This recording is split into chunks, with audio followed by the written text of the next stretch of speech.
Habang pauwi si Karen sa kanilang bahay, iniisip niya kung paano kaya mapagkakasya ang sahod niya. Sana lang maging sapat ito sa pangangailangan namin kahit isang linggo lang, bulong niya sa sarili. Nang makarating sa kanilang tahanan, labis ang ngiti na sinalubong ng kanyang ina. Alam kasi nito na ngayon ang sweldo ni Karen. "Oh, ano? Kumusta?" tanong ni Laila, ang kanyang ina. Gusto niya sanang matuwa dahil kinumusta siya nito. Ngunit agad din naman itong nawala nang dugtungan nito ang sinabi. "Malaki bang sinahod mo?" tanong nito sa anak. Agad namang nawala ang ngiti sa labi ni Laila nang makita ang iniabot na pera ni Karen. "Ito lang, hindi pa nga to sapat sa mga gastusin natin dito sa bahay. Sa pagkain pa nga lang, kulang na." "Ma, hindi naman po ganun kalaki ang sinisweldo ko sa fast food restaurant na pinagtatrabahuhan ko. Doon naman po sa sweldo ko bilang kasambahay. Delay po ang sahod ko," paliwanag ni Karen. "Bakit ayaw mong humanap ng ibang trabaho? Para kapag wala kang pasok din sa trabaho mo na yan, may mapapasukan ka pang iba." "Ma, hindi na po kaya ng katawan ko." "Ikaw, Karen, huwag mo nga akong maarte-artehan, ha?" "Ma, ano pa po bang kulang? Lahat naman po binibigay ko sa inyo, ha. Halos wala na po akong itinitira para sa sarili ko." Naluluhang saad ng dalagang si Karen. "Aba, wag mo akong madramadramahan. Wag mo akong madramadramahan dyan, ah. Responsibilidad mo yan bilang anak. Pagkatapos ka naming palakihin at pakainin, dapat lang na bumawi ka sa amin pagkatapos ng lahat ng sakripisyo na ginawa namin sa'yo."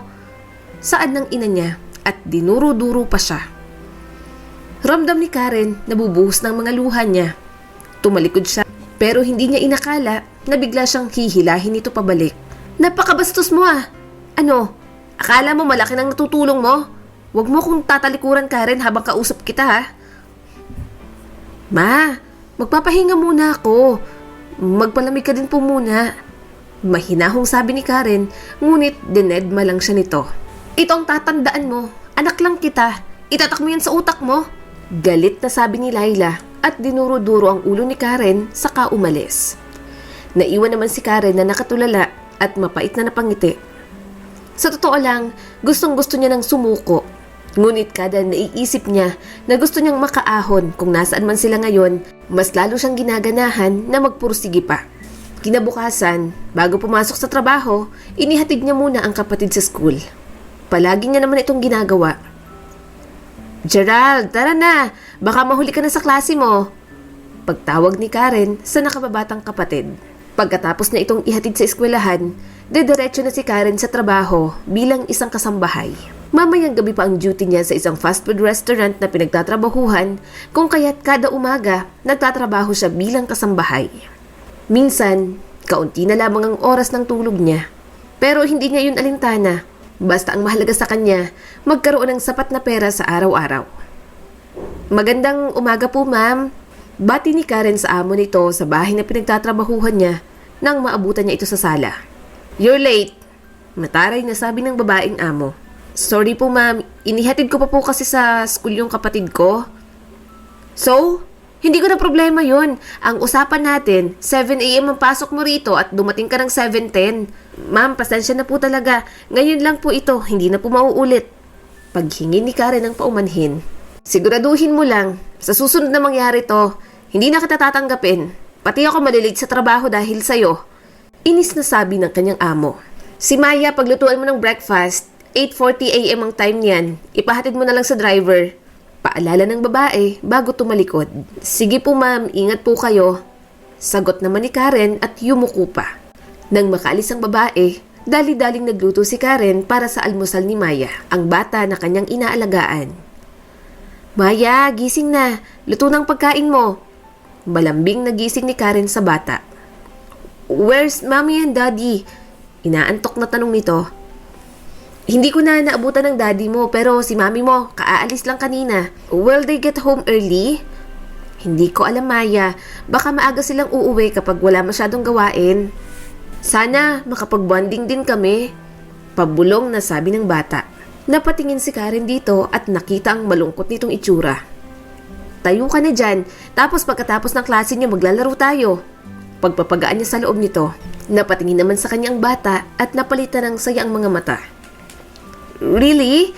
Thank you, Ate Karen. You are the best. Masayang sabi nito at yumakap pa sa kanya. Dahilan para mapangiti si Karen. Oh, you cooked dried fish? Tanong ni Maya nang bumaba sila sa kusina. Oo, alam ko na favorite mo rin yan. Nakangiting sagot ni Karen. Itinago ko pa yan kanina sa mami mo dahil alam kong mapapagalitan na naman niya ako. Natatawang dagdag niya pa. Thank you, Ate Karen. Hindi ko nga alam kung bakit ayaw akong pakainin ni mami ng ganito eh. Ang sarap kaya. Alam mo Maya, ayaw rin naman kitang pakainin niya noon. Kasi sabi ko baka allergic ka. Pero nung makita kitang kumain niyang kasama si daddy mo, kita ko kung gaano ka nasarapan sa tuyo. Sana, araw-araw ka may dalang ganito, Ate Karen. Masayang sabi ni Maya at ginantihan niya naman iyon ng matamis na ngiti. Kuya Charles, tara na po. Baka mahuli po si Maya sa klase niya. Sabi ni Karen sa driver pagkatapos niyang ayusan ng bata. Agad namang tumango ang driver at binuksan ang pinto ng sasakyan dahil maraming dalang dalaga. Pagkababa ni Karen kay Maya sa loob ng sasakyan, ngumiti ang bata at agad na nagpasalamat. Isa rin ito sa katangian na hinahangaan ni Karen sa bata. Dahil sa kahit maliit na bagay, marunong itong magpasalamat. Kapag kailangan mo ko, andun lang ako sa palagi kong pinupuntahan kapag hinihintay kita ha. Saad ni Karen bago pumasok ang bata sa classroom nito. Tumango naman si Maya saka ngumiti at nakipaglaro sa mga kaklase. Sakto ang kauupo lamang ni Karen ay ang pagtunog naman ng kanyang cellphone. Nakita niyang si Jessica ang tumatawag doon. Ang panganay niyang kapatid. Hello ate? Karen, baka naman may extra ka pa diyang pera. Wala na kasing gatas ng pamangkin mo. Bungad na sabi kaagad ni Jessica. Ate, ano kasi, gipit din ako. Hindi pa kasi binibigay yung... Hindi na natapos ni Karen ang sasabihin niya nang magsalita ulit sa kabilang linya si Jessica. Kahit maliit na halaga lang Karen, walang-wala talaga kasi kami ngayon. Pakiusap pa nito. Napabuntong hininga naman si Karen. Sige ate, gagawan ko ng paraan mamaya. Tatawagan na lang kita kapag makakahanap ako ng pera. Sige, aasahan ko yan Karen ha? Sabi ni Jessica. Walang nagawa si Karen kung hindi ang sumagot ng oo. Mukhang kailangan muna ni Karen na kunin ang kanyang ipon para ipadala kay Jessica upang may maipangbili ito ng gatas. Maaga rin kasing nabuntis ang kanyang ate. Pinanagutan naman ng lalaking nakabuntis. Ayun nga lang, hindi rin sapat ang kinikita ng asawa nito. Nang makauwi siya sa bahay, agad namang sumalubong ang ama nitong si Rodel. May pera ka ba dyan? Pahiram naman. Salubong kay Karen ng kanyang ama.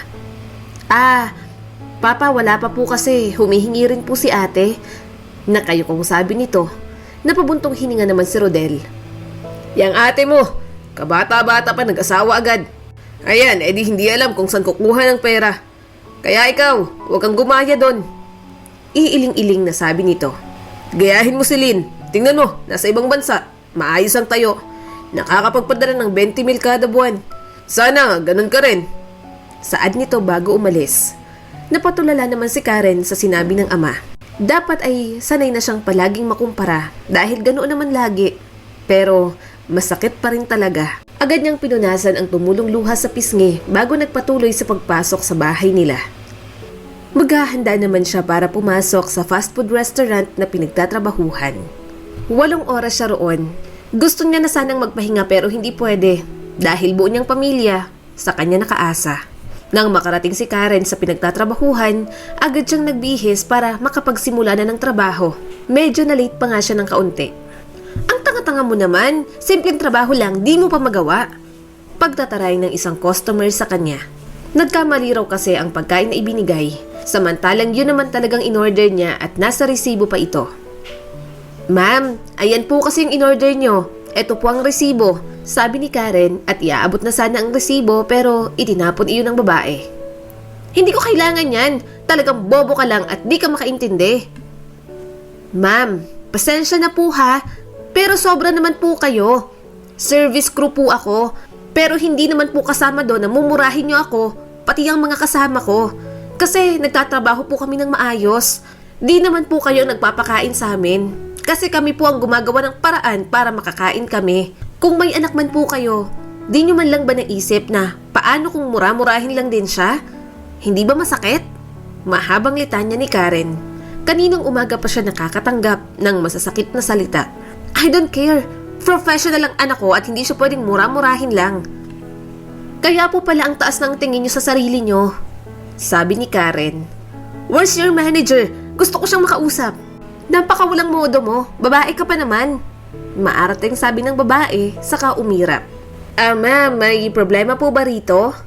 Tanong ng manager. Napatingin naman sa kanyang babae na nakataas ang kilay.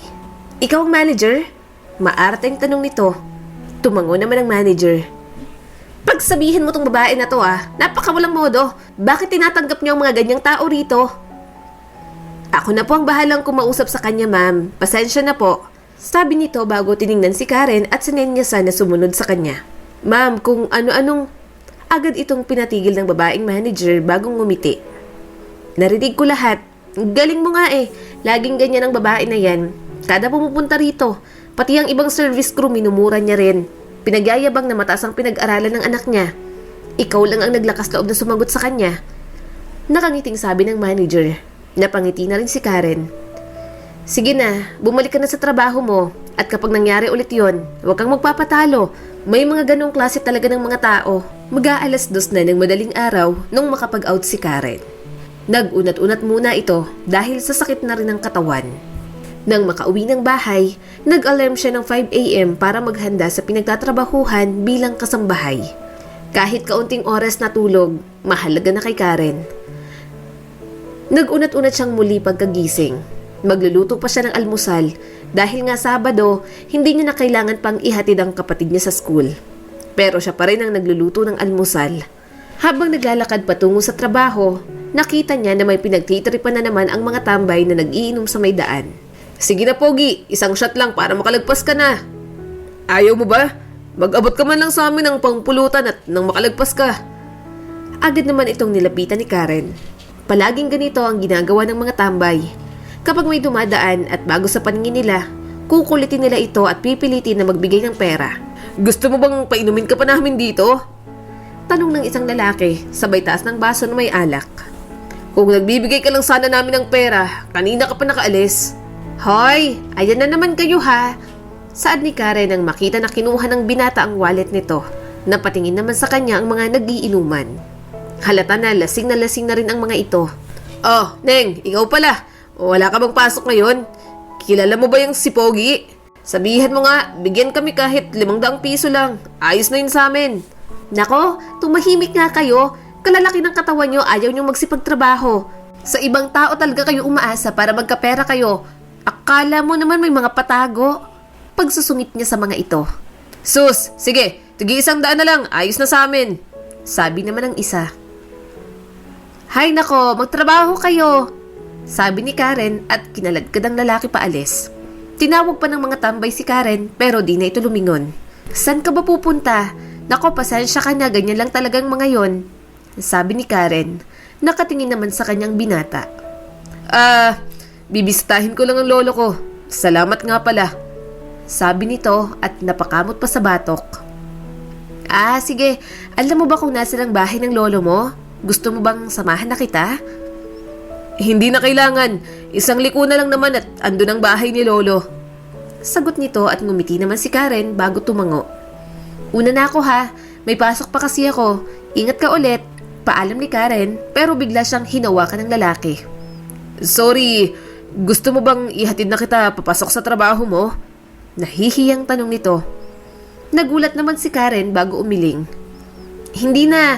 Malapit lang naman. Ayos na ako. Anong pangalan mo? Meron ka bang Instagram? Tanong ng lalaki. Napakunot naman ang noo ni Karen.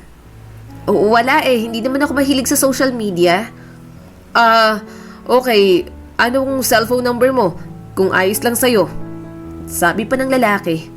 Naguguluhan na rin si Karen na bakit ganoon ang kinikilos nito.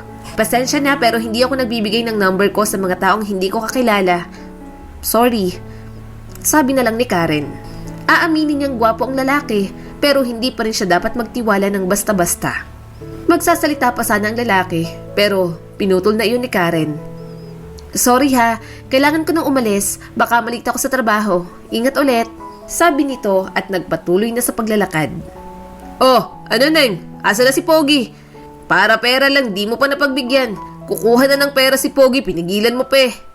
Sabi ng tambay kanina. Bahala nga kayo, iaasa nyo pa sa ibang para magkapera kayo. Kung nagtatrabaho kayo, edi sana, hindi ganyan. Sabi ni Karen bago nagpatuloy sa paglalakad. Wala namang bago. Ganun talagang senaryo tuwing papasok siya araw-araw. O kahit gabi pa nga. Hi Karen! Salubong ng binata nung pauwi na siya sa kanila. Naghihintay sa lugar kung saan niya ito iniwan kanina. Oo, bakit? Paano mo nalaman ang pangalan ko? Kanino ka nagtanong? Sunod-sunod na sabi ni Karen. Hindi na mahalaga yon. By the way, ako si Adrian. Sabi ng lalaki bago inilahad ang kamay nito. Kilala mo na naman ako, di ba? Sagot ni Karen pero inabot pa rin ang kamay ng lalaki.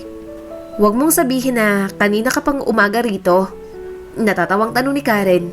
Nanlaki naman ang mga mata ng lalaki. Actually kalalabas ko lang din. Pauwi na sana ulit sa Manila. Nakita lang kita na pauwi ka na kaya hinintay na rin kita. So galing ka pa sa Manila. Ang layo naman ng biyahe mo. Baka next week na rin ako umuwi. Medyo tinatamad pa ako ngayon. Saad ng lalaki at bahagyang ngumiti. Akala ko ba pauwi ka na ngayon? Nagbago ang ihip ng hangin? Natatawang sabi ni Karen. Gusto mo bang lumabas? Andyan lang ang sasakyan ko. Sige na, libre ko. Sabi nito at hindi na pinansin ni Karen. Hindi na, may pasok pa ako sa trabaho. Sa susunod na lang siguro. Ulit? Di ba galing ka lang sa trabaho mo? Naguguluhang tanong ng binata. Oo, dalawa kasi ang trabaho ko. Isa pang umaga at isa pang gabi. Depende sa schedule. Paliwanag ni Karen. Wow, hardworking. Breadwinner ka? Kailangan maraming bayarin. Medyo, oo. Hindi siguradong sagot ng dalaga.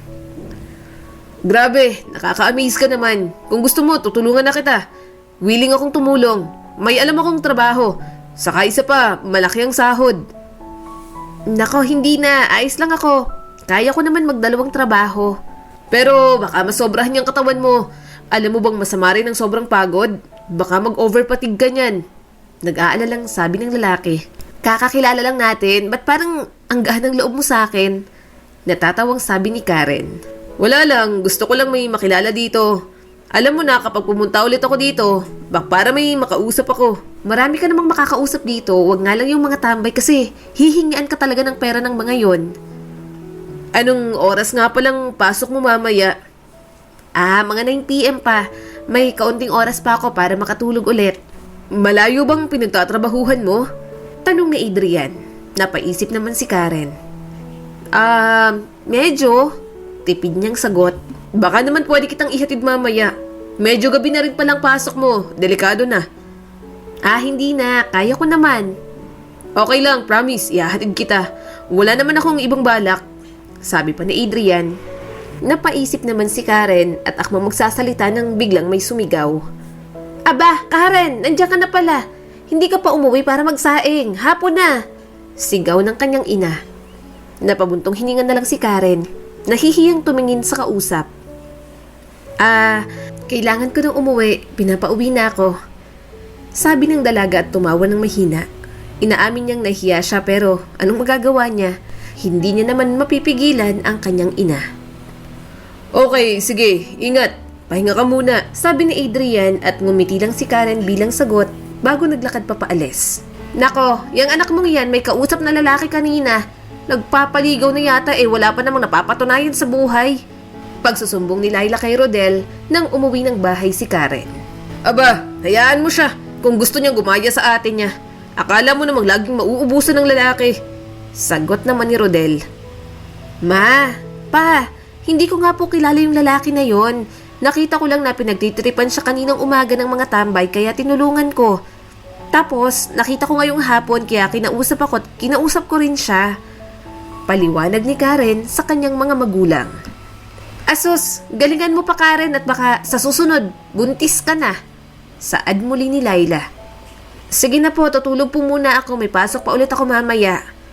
Sabi niya at pumunta na sa kwarto. Hindi niya naalintana kung ano ang sinabi ng kanyang mga magulang. Parang unti-unti na siyang namamanhid sa araw-araw na mura at kung ano-anong bintang sa kanya. Pahiga na sana siya nang tumunog ang kanyang cellphone. Karen, ano na? Wala ka pa rin bang pera? Kawawa naman tong pamangkin mo, oh. Salubong ni Jessica sa kabilang linya. Sige ate, magpapadala ko. Ginawan ko na ng paraan. Baka mamaya makadaan ako para makapaghulog ng pera. Sagot naman ni Karen. Kung hindi pa ipapaalala sa'yo, hindi ka magkukusa. Reklamo ng ate niya. Ate naman, nanghiram pa nga ako ng pera para may maipadala sa inyo. Aba, kasalanan ko bang hindi ka marunong mag-ipon? Baka naman kung ano-anong kaartehan ang binibili mo kaya wala kang ipon. Ate, sige na. Mamaya text na lang kita kung makakadaan ako. Gabi pa kasi ang pasok ko, iidlip lang muna ako ng kaunti. Sabi ni Karen at akmang ibababa na sana ang cellphone nang muling magsalita si Jessica. Aba, anong baka? Siguraduhin mo makakadaan ka para maghulog ng pera. Maawa ka naman dito sa pamangkin mo. Oo ate, sige. Maaga kong aalis ng bahay para makapaghulog agad. Sagot ni Karen, pero binabaan na pala siya ng tawag nito. Hindi na yun pinansin ni Karen. Nag-alarm muna siya bago tuluyang ipikit ang mga mata. 7 p.m. na pala, ang bilis naman ng oras. Ay. Bulong ni Karen sa sarili nang mag-alarm ang kanyang cellphone. Bumangon na siya para maghanda sa pagpasok sa trabaho. Oh, tumawag ang ate mo. Para ka pa raw galit kanina nung tumawag siya sa'yo. Sabi ni Laila nung palabas na siya ng kwarto. Sabi ni Laila nang makalabas na ng kwarto si Karen. Po, mahinahon lang po akong magsalita kanina. Tsaka, antok na po talaga ako. Nako Karen, huwag kang magyabang agad ha. Porke nagbibigay ka ng pera sa pamilyan to lumalaki ng ulo mo. Umayos ka. Tumango na lang si Karen dahil ayaw niya nang makipagtalo sa kanyang ina. Hindi lang niya maintindihan kung bakit ganun ang sinabi ng ate niya. Samantalang ito pa nga ang galit kanina nung tumawag ito. Uy, ang lalim ng iniisip mo ah. Nagulat siya nang biglang sumulpot si Adrian sa harap niya. Ah, hindi. Ano lang, inaantok. Palusot ni Karen. Diba dito kita iniwan kanina? Yung totoo, umaalis ka pa ba dyan sa pwesto mo? Natatawang tanong ni Karen para ibahin ang usapan. Kababalik ko lang. Hinintay talaga kita para ihatid ka sa trabaho mo. Diretsyong sabi ng binata. Kailan ka pa naghihintay dito? Tanong ni Karen. Napatingin naman si Adrian sa relo nito. Kanina pang 7:30. Napatingin din si Karen sa relo niya. Almost 30 minutes ka nang nakatayo dyan? Hindi niya makapaniwalang tanong. Parang gano'n na nga. Maikling sagot ng binata. Kulit mo, sabi nang di na kailangan eh. Sige na, pumayag ka na. Mabuti naman akong tao. Gusto lang talaga kitang mas makilala pa. Pero may dadaanan pa kasi ako. Sasamahan kita. Dadaan tayo sa dadaanan mo. Sure ka ba? Parang nakakahiya naman yata. Hindi, okay lang. Wala pang 5 minuto mula nang bumiyahe ang dalawa. Nakita na ni Karen kung saan siya magpapadala. Ayan, dyan lang sa tabi. Dito na lang ako bababa. Sabi ni Karen sabay turo kung saan siya magpapadala ng pera. So magpapadala ka ng pera? Oo, sa ate ko. Kailangan niya raw kasi. Ako na lang ang bababa. Maghintay ka na lang dito. Sabi ni Adrian. Halata naman ang pagtataka sa mukha ni Karen. Nang makabalik ang binata, agad nitong iniabot ang ballpen at papel na hawak. Ito yung sinusulatan ng pera para magpadala. Nagtatakang tanong ni Karen. Oo nga, basta mag-fill up ka dyan. Huwag mong lagyan ng amount. Ako nang bahala. Nakangiting sabi naman ng lalaki. Tinitigan lang ni Karen ang papel na iniabot sa kanya. Bilisan mo magsulat. Baka malate ka sa trabaho mo. Hindi, ako nang bahala rito. Pwede ka nang mauna. Sabi ni Karen at akmang bababa pero pinigilan siya ni Adrian. Please, kahit sa konting halaga lang, hayaan mo akong makatulong, Karen. Ako nang sasagot ng pera. Sabihin mo lang kung magkano. Adrian, kakikilala pa lang natin. Ayaw ko namang isipin mo o kahit ng sino na sinasamantala kita. Hindi ganun yung Karen. Alam ko yun. Desisyon ko naman to kaya hayaan mo na ako. Mag-fill up ka lang dyan. Wala na ring nagawa si Karen kung hindi ang mag-fill up. Ipinipilit pa ni Karen ang 3,000 pero ayaw iyong tanggapin ni Adrian. Okay na, napadala ko na. Ito yung referral number. Sabi ni Adrian bago iniabot kay Karen ang isang munting papel. Eto na nga yung 3,000. Tanggapin mo na. Pangungulit ni Karen. Huwag na, okay lang. Ipunin mo na lang yan o di naman kaya ipangbili mo ng kahit na anong gusto mo. Babawi ako sa'yo, promise. Makaluwag-luwag lang talaga ako. Sabi ni Karen sabay taas ng kanang kamay. Napatawa naman ang binata dahil sa kakyutan nito. Anong oras ang labas mo? Hindi ko alam kung ipapa-extend pa ako Bakit? Sunduin kita ulit? Hoy, wag na. Mahal na sa gas. Ayos lang ako, magkukommute na lang ako. Anong mahal ang gas? Walang mahal-mahal. Ikaw lang. Pahina ng pahina ang boses ni Adrian nang makarating sa dulo. Ayan ka na naman. Makikipagtalo ka na naman. Bahala ka nga dyan. Malilate pa ako dahil sa'yo. Sabi ni Karen bago bumaba. Pero salamat pa rin ha. Malaking tulong yon. Promise, babayaran kita kapag may pera na ako. Pagpasok niya, agad siyang nagpalit ng uniforme. Late na siyang nakakain dahil sa dami ng tao. Dahil sa dami ng customer, tuloy-tuloy ang kilos niya. Finally, akala ko hanggang sumikat at tumirik ang araw nandito ka pa. Sabi ni Adrian nang makalapit si Karen sa pwesto niya. Sabi ko naman sa'yo, hindi mo na ako kailangang hintayin. Ang kulit mo. Ayos lang, para naman alam kong safe kang makakauwi. Saka tingnan mo, hindi ka ba natatakot na ganyan pa kadilim uuwi ka na ng mag-isa? Sanay na ako. Kaya ko na rin umuwi mag-isa no. Matanda na ako. Sige na, sumakay ka na. Iuuwi na kita para makapagpahinga ka na. Nang hindi pinansin ni Karen ang sinabi ng binata, natatawa itong bumaba para buksan ang pinto. Sige na, sakay na. Kung gusto mo, pwede kang matulog habang pauwi tayo. Sabi ni Adrian dahil halata na rin sa dalaga na pagod na ito. Habang nasa biyahe, hindi maiwasan ni Karen na mapatitig kay Adrian. Siguro kung ibang tao ito, hindi ito gagawin ang paghatid sundo sa kanya. Dahan-dahan sa pagtitig. Baka naman mabangga tayo at parang tutunawin mo ako sa mga titig mong yan. Pagbibiro ni Adrian, ngunit inirapan lang siya ni Karen. Alam mo, thank you sa lahat ng ginagawa mo. Kakikilala pa lang natin pero ganyan ka na. Hindi ko nga rin alam kung bakit ako nagkaganito. Baka may girlfriend ka na ha, at baka malaman to ng girlfriend mo, awayin pa ako nun. Napangiti naman ang bahagyang binata sa sinabi ni Karen. Walang sabit, Karen. Single ako. Feeling ko nga sinadya tayong pagtagpuin Kasi tayo ng panghabang buhay na magkasama. Sabi ni Adrian bago bumaling ng tingin kay Karen. Ang corny mo namang bumanat. Tumatawang sabi ng dalaga dahilan kung bakit napangiwi na lang si Adrian. Nagdaan pa ang mga linggo, ganoon pa rin ang ginagawa ni Adrian.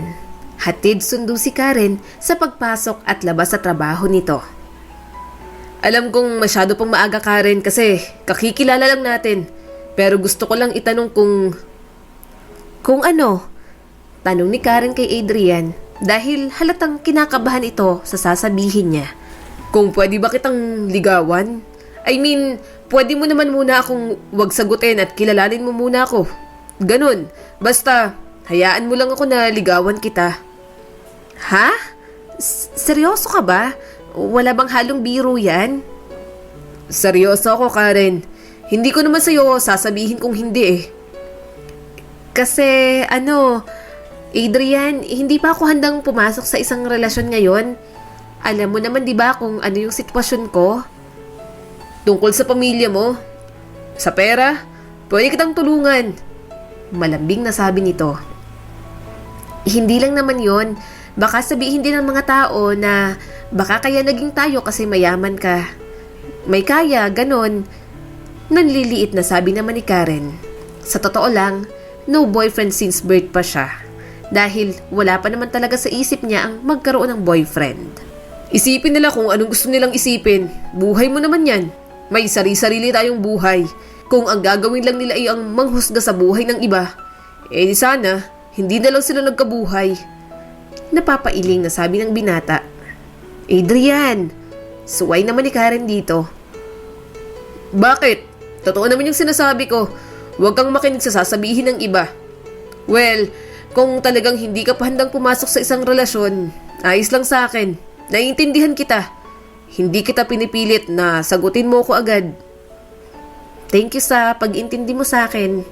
Nakangiting sabi ng dalaga. Napabuntong hininga naman si Adrian. Alam mo, hanga talaga ako sa'yo. Hindi ka ba napapagod? Imagine, may pasok ka sa umaga hanggang hapon. Tapos sa gabi, meron pa rin at halos umaga ka nang umuuwi. Wala na sa akin ang pagod. Basta, nakikita ko na maayos ang pamilya ko. Ikaw na siguro ang pinakamabuting anak at kapatid. Nakangiting sabi ni Adrian. Sus, kahit naman anong hirap ng ginagawa ko, di nila pinapansin. Puro masasamang bagay ang napapansin nila sa akin. Pero ayos lang naman, dahil doon mas naging matibay at matatag pa ako. Mas naging porsigido pa ako na may mas maipakita sa kanila. Nakangiting sabi ni Karen. Ngunit halata ang sakit sa mga mata nito. Agad naman yung napansin ni Adrian. Niyakap niyang dalaga. Kung gusto mo, pwede kang sumama sa akin sa Manila. Mas maraming offer doon ng mga trabaho. Pero disente naman, huwag kang mag-alala. Pag-iisipan ko, sa ngayon kasi okay na ako dito, Adrian. Napamahal na rin ako sa trabaho ko. Okay naman kasi yung mga kasama ko doon. Halata naman, wala ka na kasing day off. Nahihiya nga ako kasi baka nakakaabala ako sa'yo. Instead na nagpapahinga ka na sana ngayon kasi may pasok ka pa bukas, niyaya pa kita rito sa labas para lang may sabihin sa'yo. Ay, hindi okay lang. Actually, kailangan ko rin talaga ng ganito. Puro kasi stress na lang ang dumarating sa akin.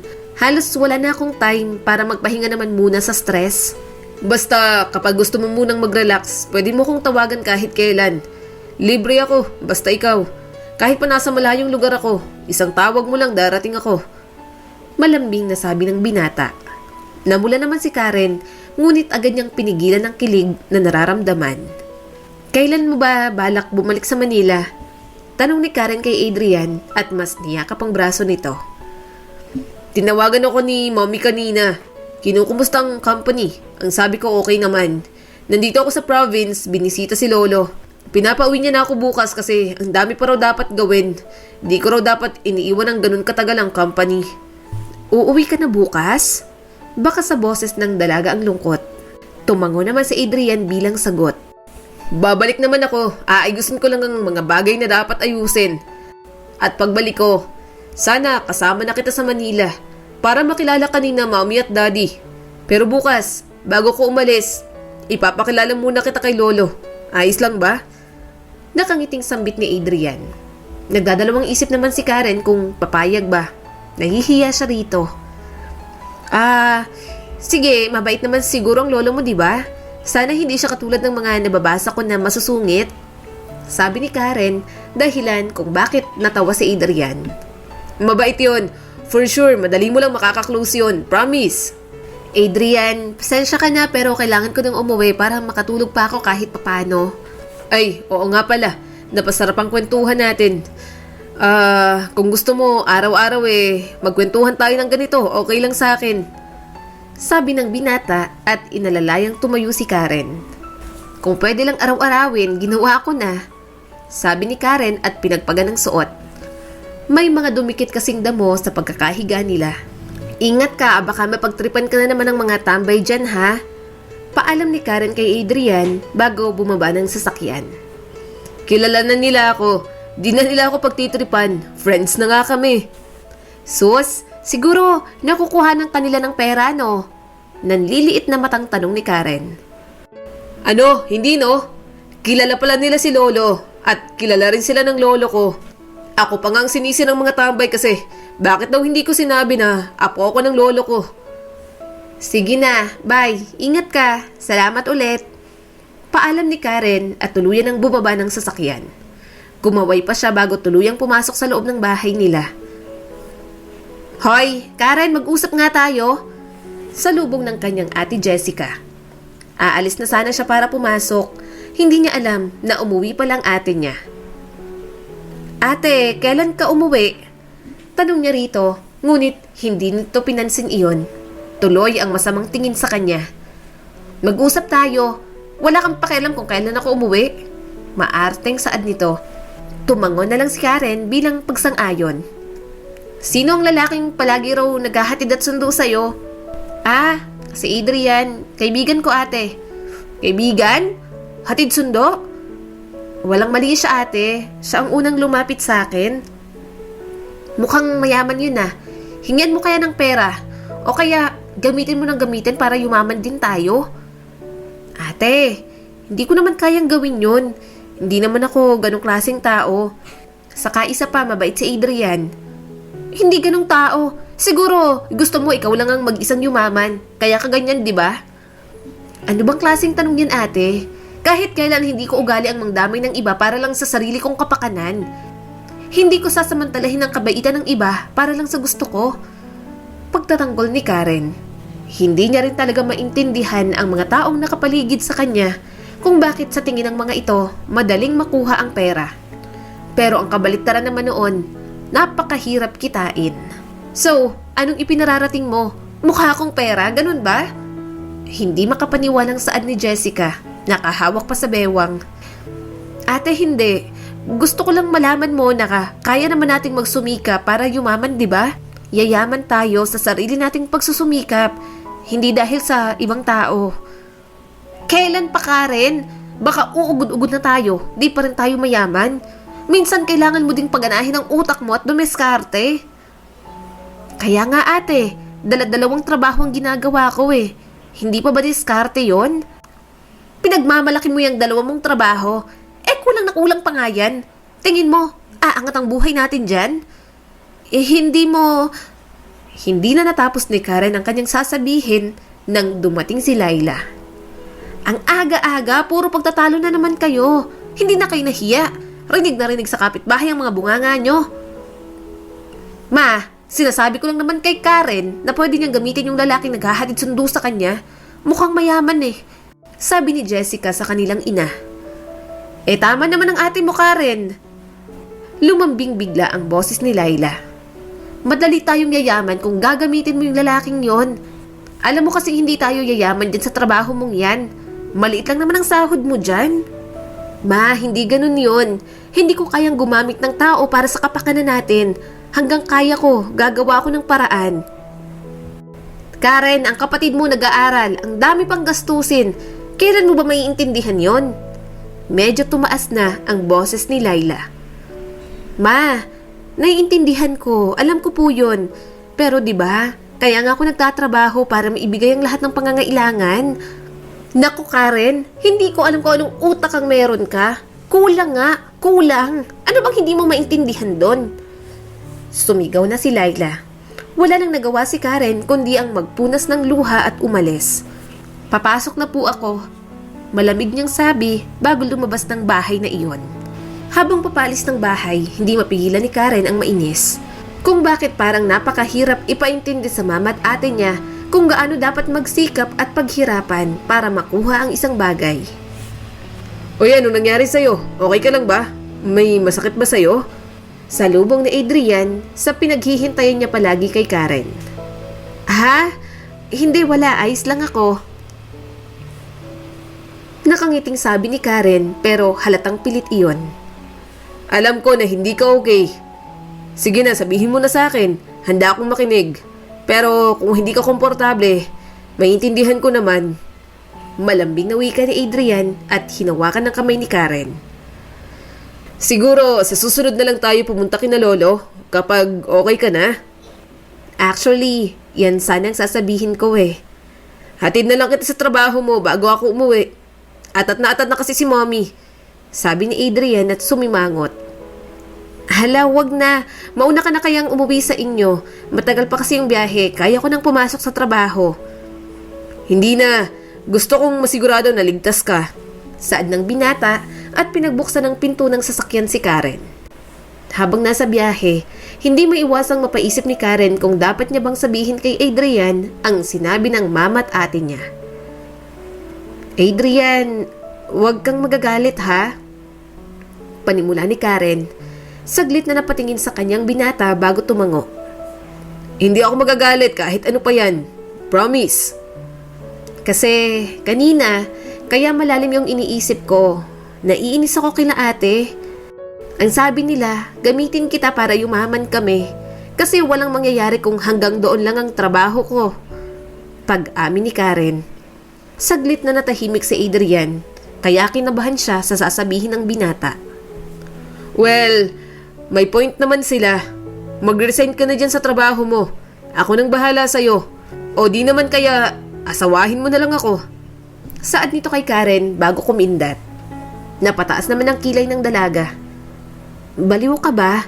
Tumigil ka nga, Adrian. Kaya ko lahat. Ang akin lang, okay lang sa'yo kahit sabihin nila naggamitin ka? Naguguluhang tanong ni Karen. Ayos lang na gamitin mo ako. Kasi ikaw naman yan, Karen. Baliw ka talaga. Dapat pinipigilan mo sila at tulungan mo akong ipaintindi sa kanila na masamang manggamit ng kapwa para sa sariling kagustuhan lang. Ay, ganun ba dapat?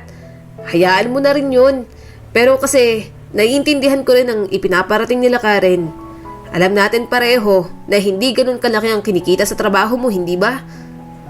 Pero nakakaya ko at natutustusan ko naman kahit papaano ang pangangailangan nila.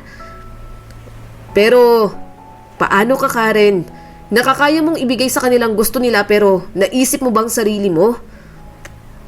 Adrian, yun na lang ang tanging nasabi ni Karen. Ngumiti lang ang binata at ginulo ang kanyang buhok. Kung gusto mo, ipasok kita sa company namin para naman sipagin akong tapusin ang mga gagawin ko kasi palagi kitang nakikita. Sabi ni Adrian at kinindatan pa siya bago ngumiti. Ewan ko sa'yo, dyan ka na nga lang, baka talaga mapaalis pa ako sa trabaho ko dahil late na naman ako. Sige na, ingat ka sa pag-uwi ha. Tapos, text ka na lang sa akin kapag nandun ka na sa inyo. Ayaw mo talaga ng offer ko. Maganda yun. Pogi ang boss mo. Pangungulit pa ni Adrian, pero umiling lang si Karen bago tuluyang nagpaalam. Pumasok na si Karen sa loob ng bahay ng kanyang amo. May extra siyang susi ng bahay, kaya tuloy-tuloy lang siyang pumasok doon. Pagdating niya sa loob, naabutan niya nga ang mga ito, pababa ng hagdan at halatang paalis na. Talagang maagang umaalis ang mga ito sa dami ng inaayos.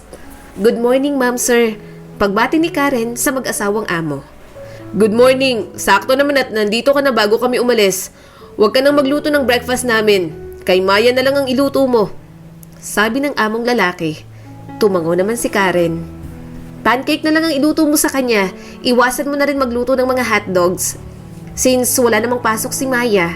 Tsaka Sabado naman ngayon, mamayang lunch, yung may sabawang iluto mo. Tapos, lagyan mo ng gulay. Paalala naman ng among babae. Yes ma'am, sir, noted po.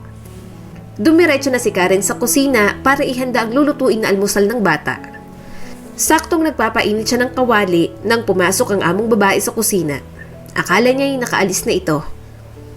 Karen, mag-usap muna tayo, sabi ng among babae. Sige po ma'am, pwede po bang habang nagluluto ako ng almusal ni Maya? Hindi niya na natapos ang sasabihin nang magsalita ang among lalaki. Ako na dyan, sige na, mag-usap na kayong dalawa. Saad naman ito. Karen, I have to tell you something and I hope you understand. Panimula ng among babae. Tumango naman si Karen. Sinyales na nakikinig siya rito. Tatanggalin ka na namin sa trabaho. I mean, hindi dahil sa minagawa ko or what. Aalis na kasi kami ng Pilipinas. At itong bahay, ibebenta na rin namin. Sa Canada na kami magstay for good. Halata sa mata ni Karen ang gulat. Ngunit may kaunting sakit dahil napamahal na rin siya sa batang kanyang inaalagaan. Pero huwag kang mag-alala, babayaran ko naman ang sweldo mo. Hindi na magawang makapagsalita ni Karen. Tumayo na lamang siya sa kangumiti. Gusto niyang humingi ng favor kaso lang, nahihiya siya. Pero tila ba nababasa ng amo niya ang kanyang iniisip. Don't worry, pwede naman kayong magtawagan ni Maya. Nang matapos ang trabaho, sinundo na naman siya ni Adrian. Oh, anong meron? Mukha yatang malungkot ka. Tanong nito sa kanya habang nakasandal sa kotse nito. Akala ko ba babalik ka na sa Manila? Hindi na ako tumuloy. Kinausap ko na si Mommy and naayos na daw ang problema. Besides, ayaw ko rin naman talagang umuwi doon. Bukod sa matagalang biyahe, hindi pa kita kasama. Wika ng binata, pero inirapan lang siya ni Karen. Pumasok ka na, para habang nasa biyahe tayo nakakapagpahinga ka. Sabi ni Adrian, saka ito pinagbuksan ng pinto. Mukha ka talagang malungkot. May problema ka ba? Nagtatakang tanong nito. Aalis na kasi yung batang inaalagaan ko. Pupunta na raw sa ibang bansa. Pagkikwento ni Karen. Mamimiss mo? Siyempre, ang tagal ko kayang inaalagaan ng bata na yun. Sige, para di ka na malungkot, gawa na lang tayo ng sarili nating bata. Pagbibiro ng lalaki at agad naman siyang nakatanggap ng kurot galing kay Karen. Alam mo, hindi ko alam kung may iba pa bang tumatakbo dyan sa isip mo o puro na lang talaga kalokohan yan. Karen, alam mo, may gusto akong sabihin sa'yo. Seryosong sabi ng binata bago sila bumaba ng sasakyan. Ano? Sige, sabihin mo na. Gusto na talaga kita. Ang corny, oo, siguro. Pero, yun ang totoo. I really like you. Hindi ko alam pero, unang kita ko pa lang sa'yo. Grabe, iba yung dating mo sa akin. Oo, ito ang pinaka-corny na pag-amin pero, si Cupido kasi. Totoo pala na kapag pinana ka niya, wala ka nang magagawa. Pag-amin ni Adrian at halatang kinakabahan ito, hindi naman alam ni Karen kung ano ang magiging reaksyon niya. Pero, handa naman akong ligawan ka at maghintay kapag ready ka na. Hindi naman kita minamadali. Okay lang kahit kailan. Handa naman akong maghintay. Paglilinaw pa ni Adrian. Sigurado ka ba? Baka naguguluhan ka lang. Hindi mo naman ako ka-level, Adrian. Alam mo naman ang sitwasyon ko. Isa pa, baka nga sabihin nila na ginagamit na lang kita. Wala naman akong pakialam sa sasabihin ng iba. Sa'yo lang akong makikinig, Karen. Sa'yo lang at sa puso ko. Totoo nga ang sinabi ni Adrian. Niligawan niya si Karen. Lumipas ang ilang buwan, ngunit hindi nawawala ng pag-asa ang binata. Iniisip nito na baka hindi pa talaga handa si Karen sa pagkakaroon ng kasintahan. Mabilis na lumipas ang 3 taon. Bakit tayo nandito? Hindi naman natin anniversary o monthsary, di ba? Takang tanong ni Karen. Nasa rooftop sila ng isang restaurant at talaga namang ang ganda ng setup. Silang dalawa lang ang tao. Namiss lang kita. Ang OA, sabay nga tayong nag-lunch kanina. Sagot naman ni Karen at tinawanan lamang ni Adrian. Habang kumakain sila, hindi nila maiwasang pag-usapan ang mga panahong nanliligaw pa lamang si Adrian kay Karen. Maya-maya, bigla na lang may tumugtog ng violin kasabay ng pagtayo ni Adrian at pagluhod. Sabay-sabay namang naglabasan ang ilan sa mga katrabaho at kaibigan nilang dalawa. Ganoon din ang kanilang mga magulang.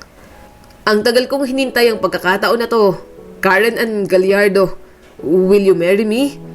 Nakangiting tanong ni Adrian. Mahahalata naman sa mukha ni Karen ang pagkagulat.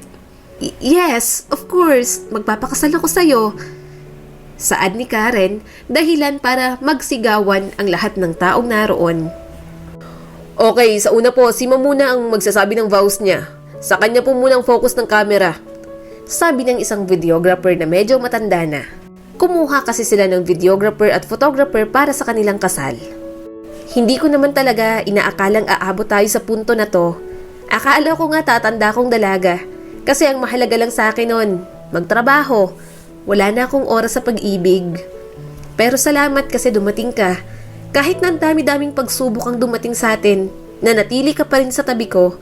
Kahit na ang tagal ng panliligaw na ginawa mo at hindi ka sigurado kung may pag-asa ba, di mo pa rin ako sinukuan. Isa ako sa pinakamaswerteng babae sa buong mundo kasi nakilala kita. Naiiyak na sabi ni Karen. Bumabalik kasi sa kanya noong mga panahong nanliligaw pa lamang si Adrian at ang mga pagsubok na kanilang pinagdaanan. Ang galing ni Cupido. Dadalawin ko lang naman ang lolo ko sa probinsya nun. Napana niya kaagad ang puso ko. Hindi ko rin inaakala na sa simpleng pagbisita ko pala nun, makikilala ko ang babaeng makakasama ko sa panghabang buhay. Ang babaeng makakasama kong bumuo ng sariling pamilya. Ang babaeng masasamahan ako sa hirap at ginhawa. Ang babaeng mamahalin ko ng sobra-sobra. Sa dami ng pagsubok na dumaan sa atin, dito pa rin ang tuloy natin. Ang dami mong pinaniniwala ang kasabihan. Isang kasabihan lang ang tumatak sa akin. Nung sinabi mo na huwag kang magmadali sa mga bagay-bagay. Kasi nga, sabi nila kung para sa'yo talaga. Masasabi ko na isa rin ako sa pinakamaswerteng lalaki dito sa mundo. Doon pa lang sa part na nakilala kita, swerte na ako eh. Mas lalo akong naging swerte ngayon kasi madadala na kita sa simbahan at makakasama pa habang buhay. Talagang pinapangako ko sa sarili ko na ikaw na talaga. Ikaw lang ang babaeng gusto kong makasama. Hindi lang panandalian, kundi pangmatagalan. Nang matapos ng video at pagkuha ng pictures ay nauna nang pumunta si Adrian sa simbahan. May hinihintay pa kasi si Karen. Sorry Karen, nalate ako, sobrang traffic, grabe. Napaka-hassle. Salubong ng isa sa magnininang sa kasal nila. Ito ang amo niya noon sa probinsya, ang nanay ni Maya. Okay lang po, halos 1 oras pa naman po bago mag-start. Ate Karen, I miss you so much. Salubong ni Maya. Dalagang-dalaga na ito at ibang-iba nung huli niyang kita ng personal. I miss you rin, grabe, ang laki ng pinagbago mo. Mas lalo kang gumanda. Ate Karen, ikakasal ka na. Baka di na tayo makapag-banding. Oy, makakapag-banding pa rin tayo. Magsabi ka lang kung kailan at gagawan ko yan ng paraan. Pero, teka, Maya, may boyfriend ka na ba? Hala, Ate Karen, wala pa no. Hindi ko pa naiisip yung ganon. Narinig ko na rin yan. Tumatawang sabi ni Karen. Talaga? Kanino?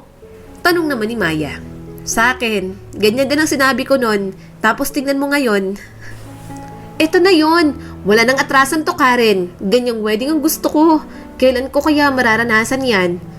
Sabi ni Jessica kay Karen habang papunta pa lang sila sa simbahan. May tamang panahon para dyan, ate.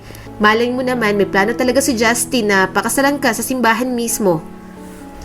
Habang naglalakad sa altar si Karen, labis-labis ang kakaibang emosyon na kanyang nararamdaman. Halo-halo na, kinakabahan, natutuwa at naiiyak. Eto na yon.